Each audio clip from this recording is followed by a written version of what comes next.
திருப்பூர் மாவட்டம் உடுமலையில் 7ஆம் வகுப்பு மாணவனை தனியார் பள்ளி ஆசிரியர் கடுமையாக தாக்கியதாக குற்றச்சாட்டு எழுந்துள்ளது. காமராஜ் நகர் பகுதியைச் சேர்ந்த கூலி தொழிலாளியின் மகன் தனியார் பள்ளியில் 7ஆம் வகுப்பு படித்து வருகிறார். அருகில் உள்ள சக மாணவனிடம் பேசியதாக கூறி தமிழ் ஆசிரியர் கண்ணன் மாணவனை சரமாரியாக தாக்கியதாக தெரிகிறது.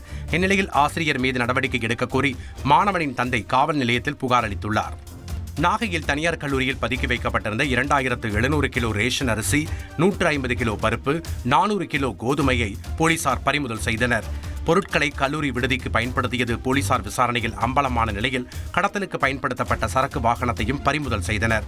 சம்பவத்தில் தொடர்புடைய ரேஷன் கடை விற்பனையாளர் ராவணன், சரக்கு வாகன ஓட்டுநர் சுந்தர் ஆகிய இருவரையும் கைது செய்த போலீசார் கல்லூரி தாளாளர் மீது வழக்கு பதிவு செய்து அவரை தேடி வருகின்றனர். செய்திகளை உடனுக்குடன் தெரிந்து கொள்ள உடனே சப்ஸ்கிரைப் பண்ணுங்க.